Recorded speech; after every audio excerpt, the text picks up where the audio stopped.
Hello everyone, आप सभी का स्वागत है मेरे YouTube channel true love story. और मैं आप सब के लिए एक प्यारा सा शंगवन एफएफ लेकर आई हूँ जिसका नाम है माय लवली ब्रदर। तो आज हम इसका फर्स्ट पार्ट शुरू करते हैं। कहानी की शुरुआत हमारे प्यारे से क्यूट से वांगजी से होती है। वांगजी जो अपने शहर की सड़कों पर बड़े ही आराम से चल रहा था और उसकी कमर पर उसकी टसल, उसके वो वाइट रोब जो हवा में बड़ी नज़ाकत से तैर रहे थे। वांगजी अपने प्यारे प्यारे कदमों से आगे चल रहा था। उसका भाई लैनशिचेन जो कुछ सामान लेने के लिए किसी शॉप पर रुक गया था, तो वांगजी ने सोचा ब्रदर आते रहेंगे, इसीलिए वो खुद आगे चलने लगा। वांगजी चल ही रहा था, तभी रास्ते में उसे कुछ लोग मिले। वो वांगजी की खूबसूरती देखकर उसके दीवाने हो गए थे और वांगजी को छेड़ने लगे। वांगजी उनसे बचकर आगे जा रहा था क्योंकि वांगजी को लड़ाई झगड़ा इतना भी पसंद नहीं। वो तभी लड़ाई करता है जब बात उसके सर से ऊपर चली जाए। वांगजी आगे आगे चल रहा था, लेकिन वो लोग शायद वांगजी की मार खाना चाहते थे, इसलिए वो लोग वांगजी के आगे आ जाते हैं। और एक आदमी जो कि अपने आप को शेर समझ रहा था, वो भी वांगजी के आगे वो आगे आकर वांगजी से फ्लर्टी वॉइस में कहता है, हे स्वीट हार्ट, कहाँ जा रहे हो? हमें अकेला छोड़कर? चलो बैठो ना, हमें तुमसे कुछ प्यारी प्यारी बातें करनी है। और ये कहकर वो वांगजी को देखकर एक क्रिपी सी स्माइल देता है, जिसे देखकर वांगजी, जिसने अपने चेहरे को एक कपड़े से ढक रखा था, उसकी सिर्फ आंखें दिख रही थी जो काफ़ी खूबसूरत थी। वांगजी अपनी आंखों में हल्का सा गुस्सा लेकर उसे घूर कर देखता है और फिर अपनी सख्त आवाज़ में कहता है, मेरे रास्ते से हटो, मुझे आगे जाना है। लेकिन भला वो इंसान उसकी बात क्यों माने?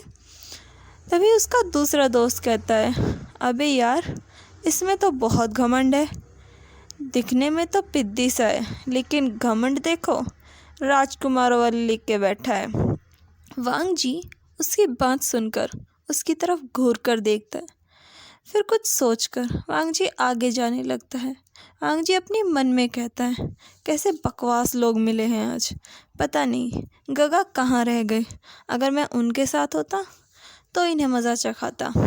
ये सोचकर वांगजी आगे चलने लगता है और वो लोग उसका पीछा करने लगते हैं। चलते चलते वो सब एक सुनसान जगह पर पहुंच जाते हैं। वो लोग तो काफ़ी खुश थे, उन्हें लग रहा था कि वो यहाँ वांगजी का फ़ायदा उठा सकते हैं। लेकिन हमारा वांगजी जो बिना डर के आगे चल रहा था, तभी एक आदमी फिर से वांगजी का रास्ता रोक लेता है और वांगजी का हाथ पकड़कर कहता है कि हे स्वीट हार्ट, अब तो हम यहाँ अकेले हैं, तो क्यों ना इस बात का फ़ायदा उठाया जाए। वांगजी उस आदमी की तरफ गुस्से से देखता है और एक झटके से अपना हाथ उससे छुड़ा कर कहता है, दूर रहो मुझसे, और अगर मेरे पास आए तो तुम्हारी खैर नहीं।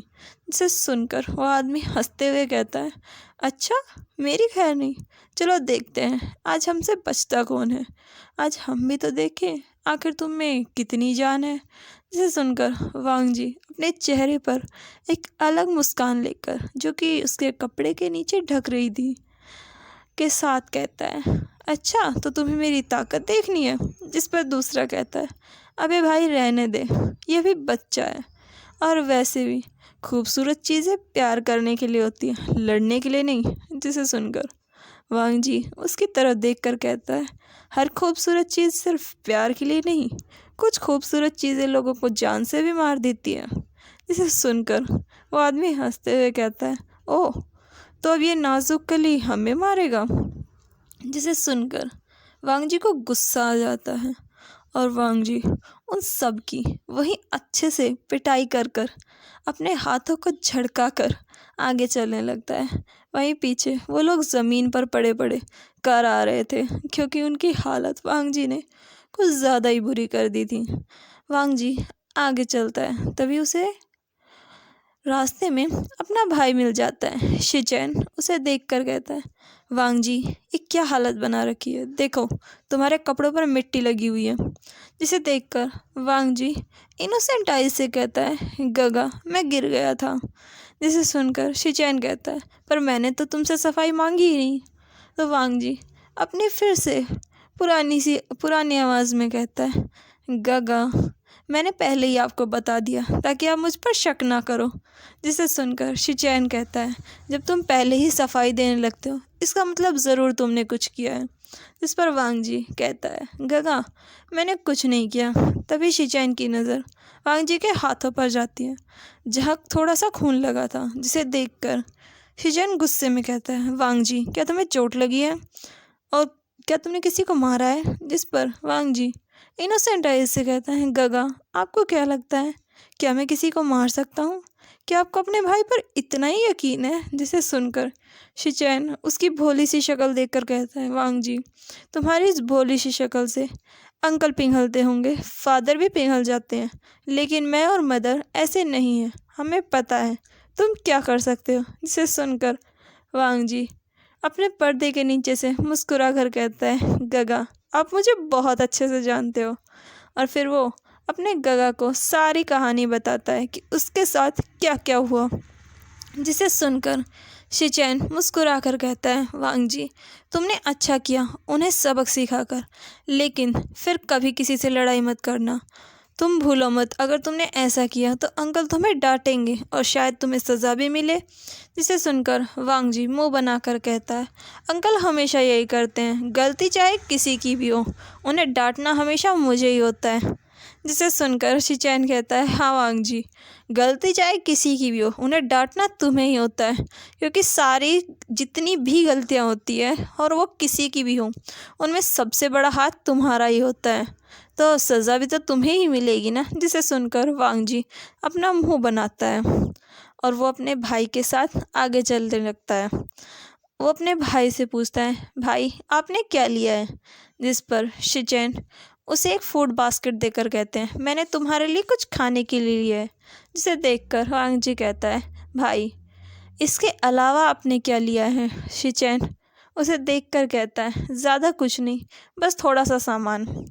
वैसे भी तुम कल गुरुकुल जाने वाले हो, तुम्हें याद है ना, हमारे राजा ने गुरुकुल बनाया है जहाँ पर सभी प्रिंस जाते हैं। जिसे सुनकर वांगजी कहता है, हाँ वहाँ पर सभी प्रिंस जाते हैं। और वो एक गहरी सांस लेता है। जिसे देखकर शिचैन कहता है, ज़्यादा नौटंकी मत करो, मुझे पता है तुम्हें वहाँ बहुत मज़ा आने वाला है, क्योंकि तुम्हारी शरारतों के लिए तुम्हें और दोस्त मिल जाएंगे और शायद वो तुमसे भी ज़्यादा शरारत करते हो। जिस पर वांगजी कहता है, भाई आप मेरा मजाक उड़ाना बंद कीजिए, मैं शरारत नहीं करता। वांगजी कितना प्यारा है और कितना इनोसेंट है। जिसे सुनकर शिचैन बस हंसने लगते हैं और वो दोनों साथ में क्लाउड रेसेस जाते हैं। क्लाउड रेसेस उनका घर था माउंटेन के बीच, एक छोटा सा प्यारा सा घर, जिसमें उसके अंकल, उसके मम्मी पापा और वांगजी उसका भाई, ये सब बड़े प्यार से और साथ में रहते थे। वांगजी जब अपने घर जाता है तो वो सबसे पहले अपनी मदर से मिलता है। वो अपनी मदर को गले लगा कर कहता है, मदर मैं घर आ गया। जिसे देखकर उसकी मदर काफ़ी खुश होती है। लैनिंग वांगजी से बहुत प्यार करती है, क्योंकि वांगजी उनका सबसे छोटा बेटा है और सबसे छोटे बेटे पर वो अपनी जान न्यौछावर करती है। वहीं शिचैन भी कहता है, मदर मैं आ गया और ये लीजिए आपका सामान। इसे देखकर लैनिंग बहुत ज़्यादा खुश होती है और वो शिचैन के बालों को सहलाते हुए कहती है, मेरा अच्छा बच्चा। जिसे देखकर वांगजी मुंह बनाकर कहता है कि क्या मैं अच्छा बच्चा नहीं हूँ। जिसे सुनकर लैनी और भी ज़्यादा ब्राइट स्माइल के साथ कहती है, हाँ हाँ तुम भी बहुत अच्छे हो।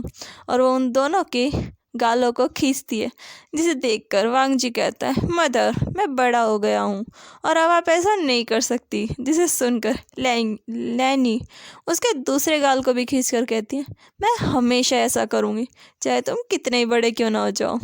वहीं शिचैन वांग जी के फेस को देखकर और ज़्यादा हंसने लगता है। तभी उनके फादर आते हैं, जिसे देखकर वांग जी उनके गले लगकर कहता है, फादर आप आ गए। जिसे सुनकर उसके फादर लैनशिंग हंसते हुए कहते हैं, हाँ हाँ मैं आ गया, अब मुझ पर लटकना बंद करो, तुम बहुत भारी हो। जिसे सुनकर वांग जी कहता है, फादर आपको तो पता ही नहीं प्यार कैसे जताया जाता है।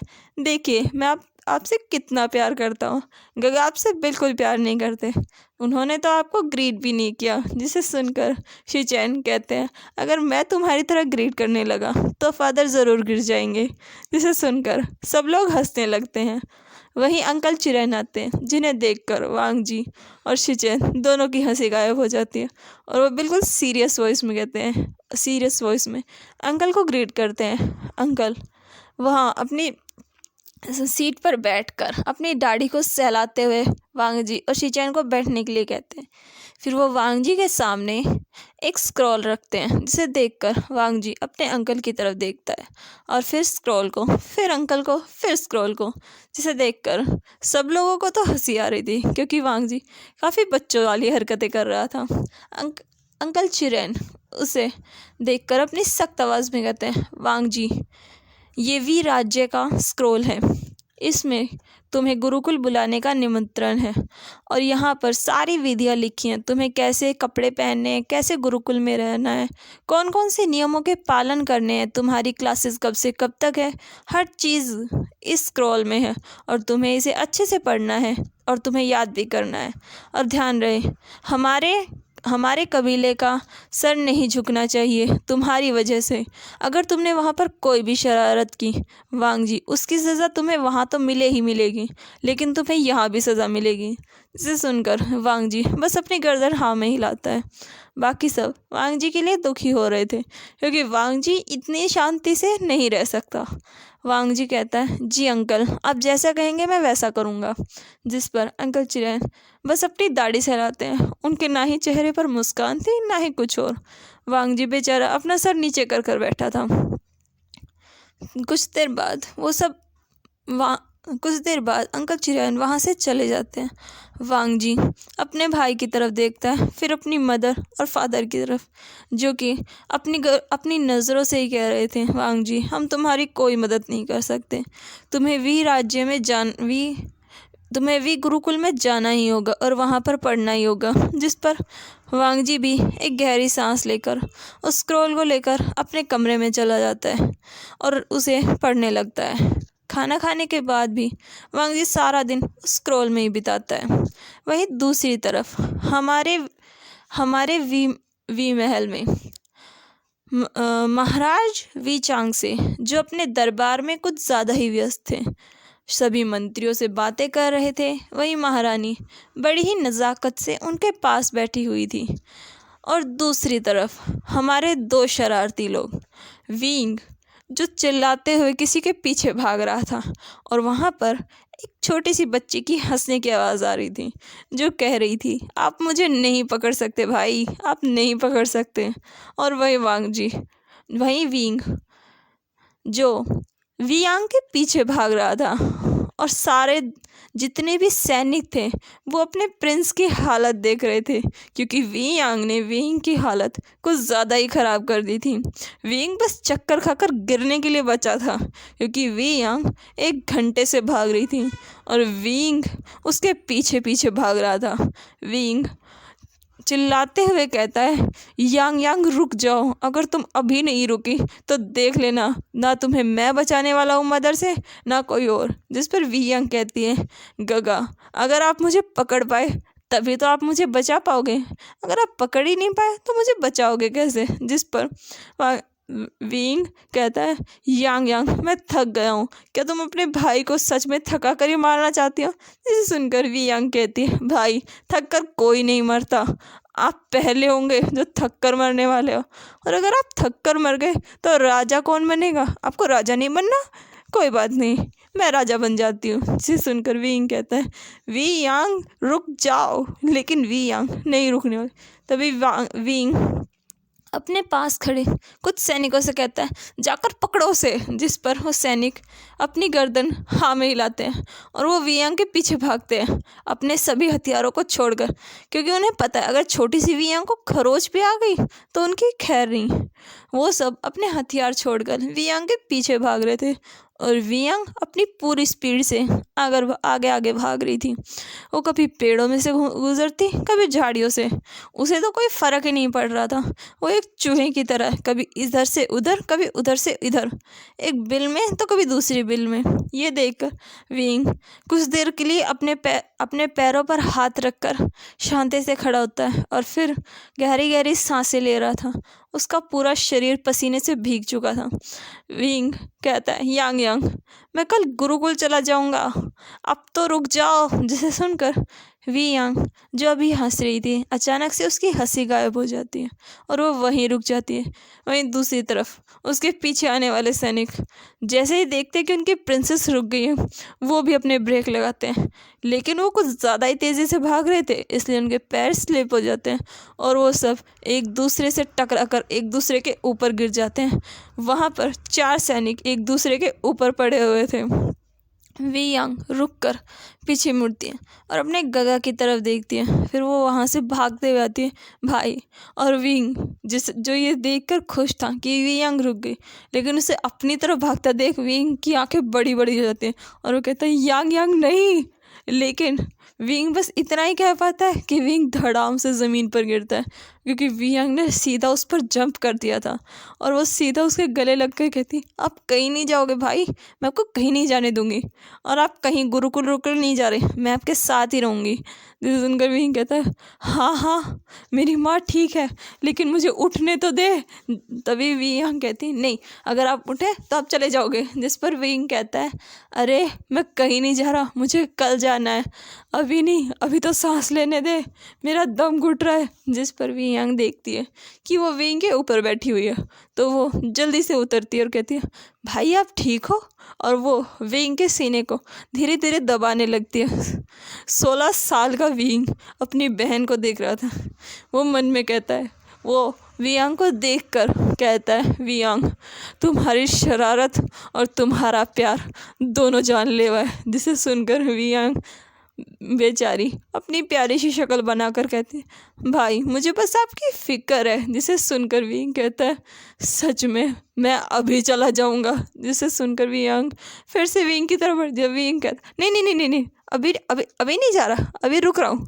जिसे सुनकर वियांग एक प्यारी सी स्माइल के साथ कहती है, ठीक है तो आज मैं आपके साथ रहूँगी। जिस पर वियांग कहता है, तो तुम अभी से किसके साथ थी? जिस पर वियांग कहती है, मैं आपके साथ और रहूँगी। तो वियांग कहता है, और कितना? जिस पर वियांग कहती है, ठीक है तो मैं आज आपके साथ ही सोऊंगी। जिसे सुनकर वियांग कहता है, नहीं मैं तुम्हें नहीं सुनाने वाला। जिस पर वियांग प्यारी सी शक्ल बनाकर कहती है, क्या आप मुझे नहीं सुलाओगे? जिसे सुनकर वियांग उसकी शक्ल की तरफ देखता है, फिर अपनी तरफ, फिर उसकी शक्ल की तरफ, फिर एक गहरी सांस लेकर कहता है, ठीक है, लेकिन इस बारे में पहले हम मम्मी पापा से बात करेंगे।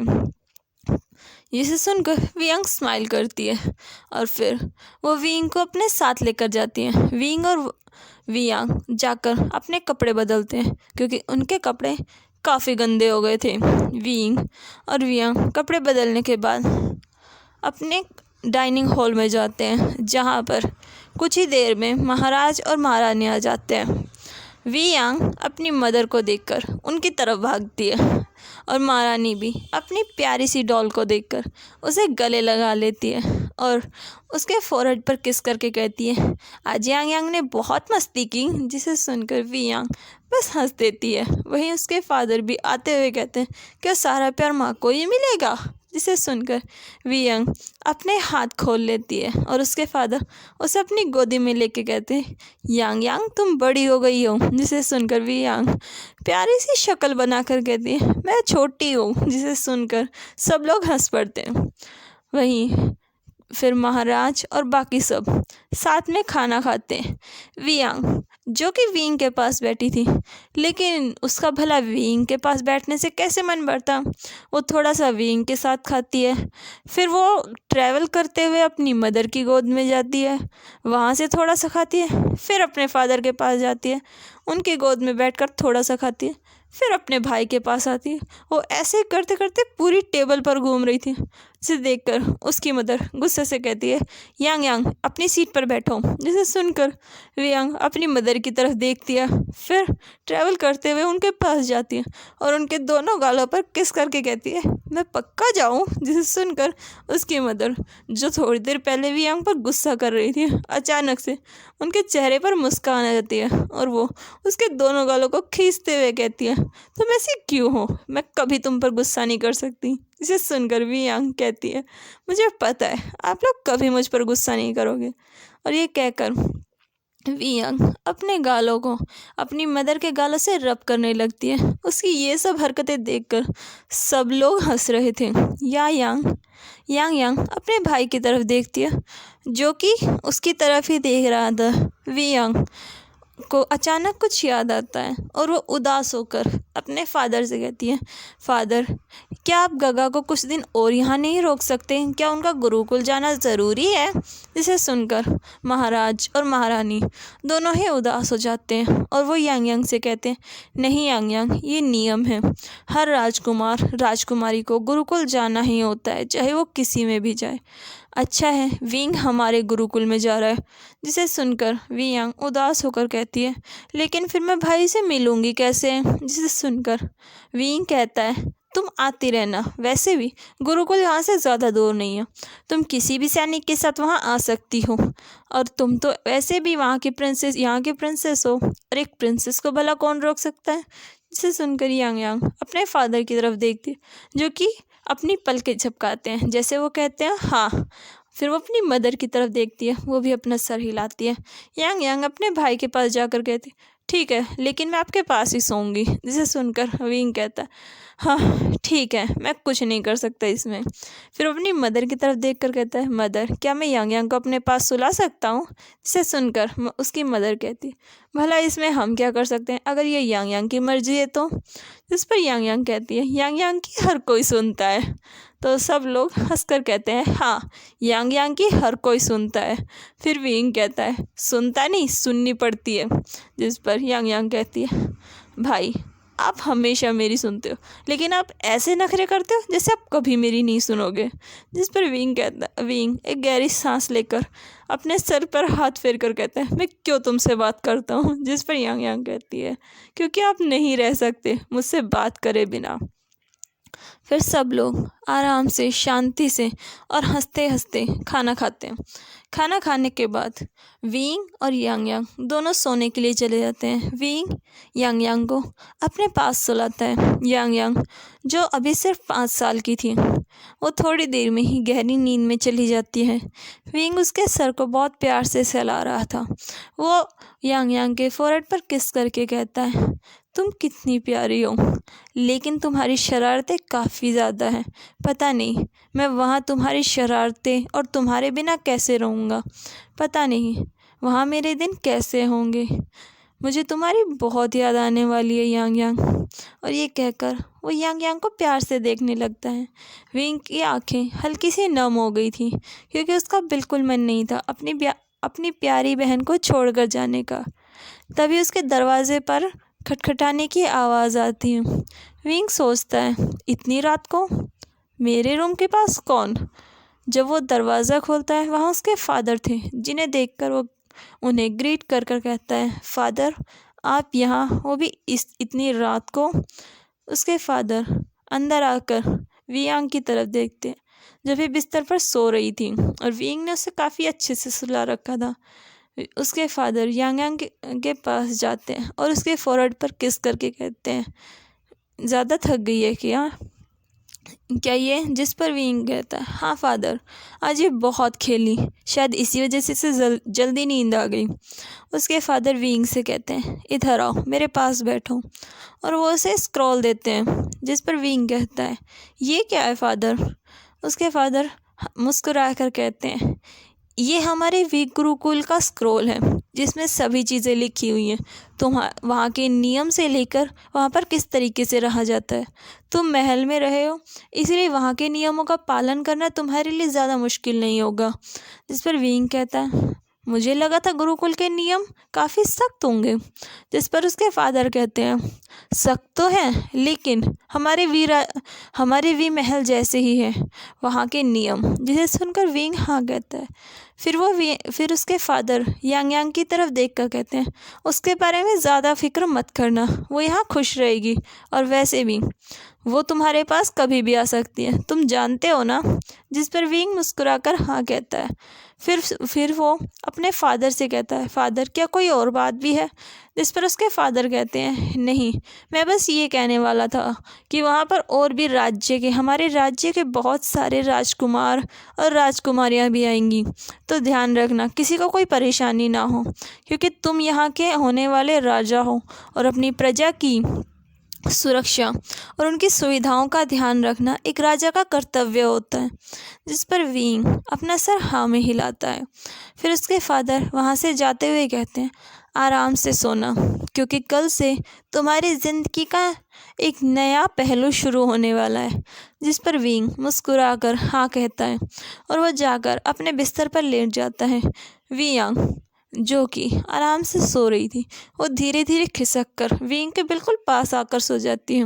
विंग ये देखकर मुस्कुराकर उसे कसकर गले लगाकर सो जाता है। सुबह सुबह विंग जो भी अपने बिस्तर पर बड़े ही आराम से सो रहा था, अचानक उसे फील होता है कि कोई उसके फेस को टच कर रहा है। सिर्फ टच ही नहीं, बल्कि कोई उसके गालों को खींच रहा है, उसकी पलकों को छू रहा है, उसकी आईब्रोज को छेड़ रहा है, उसके बालों से खेल रहा है। विंग को लगा शायद कोई चूहा या कुछ और होगा। फिर विंग को ऐसा लगा जैसे कि कोई उस पर बैठा है। उसे थोड़ा सा हैवी फील हुआ। जब विंग ने अपनी आंखें खोली, उसे कमरे में कुछ ज़्यादा ही रोशनी थी, इसलिए वो झट से अपनी आंखें बंद कर लेता है। फिर वो धीरे धीरे अपनी आंखें खोलता है। विंग ने अपनी आंखें खोली, उसके चेहरे के बिल्कुल पास यांग यांग का चेहरा था। ये देखकर विंग अचानक से डर जाता है और जल्दी से उठने लगता है, जिससे यांग यांग जो कि विंग के ऊपर बैठी हुई थी, वो गिरने ही वाली थी कि विंग उसे पकड़ कर कहता है, यांग यांग तुम कर क्या रही हो। जिस पर यांग यांग अपने भाई को देखकर कहती है, भाई आप तो मुझे गिरा ही देते। जिस पर विंग कहता है, गिरा देता, तुम कर क्या रही हो, तुम्हारी इस हरकत से मुझे हार्ट अटैक आ जाता। ये सुनकर विंग हंसते हुए कहती है, भाई आपको कुछ नहीं होने वाला, वैसे भी आपकी नौटंकी तो मुझसे भी ज़्यादा अच्छी है। जिस पर वियांग जो अपने भाई के ऊपर बैठी हुई थी, उसके स्टमक पर, वो हंसते हुए कहती है, भाई आप तो मुझसे ज़्यादा अच्छी नौटंकी करते हो। इसे सुनकर विंग उसे गुस्से में देखता है और फिर गुस्से से कहता है, तुम पहले नहा कर आओ और तुम मेरे ऊपर क्यों बैठी हो। इस पर वियांग बस उसे देखकर मुस्कुराने लगती है। तब विंग उसे ध्यान से देखता है और कहता है, क्या तुम नहा ली। जिस पर वियांग हंसते हुए कहती है, हाँ भाई, क्योंकि मैं आपकी तरह आलसी नहीं हूँ जो इतनी देर तक सोती रहे। आप गुरुकुल में रहोगे कैसे, वहाँ तो सुबह जल्दी उठना पड़ता है और जल्दी उठकर ठंडे ठंडे पानी से नहाना पड़ता है। लेकिन भाई आपकी डिक्शनरी में तो ये शब्द ही नहीं है, सुबह उठना, और वो भी इतनी जल्दी और ठंडे पानी से नहाना तो बिल्कुल भी नहीं। जिसे सुनकर विंग खुद ही अपने ही ख्यालों में खो जाता है और कहता है, बात तो ये बिल्कुल सही कह रही हूँ, सुबह सुबह कौन उठेगा और नहाएगा, वो भी इतनी जल्दी। फिर वो वियांग को देख कर कहता है, नहीं नहीं मैं नहा सकता हूँ। जिसे सुनकर वियांग कहती है, सच में। जिस पर विंग हाँ कहता है। तो वियांग जल्दी से बिस्तर से उतर कर कहती है, तो चलो चलो नहा कर दिखाओ। जिस पर विंग उसे देख कर कहता है, क्या।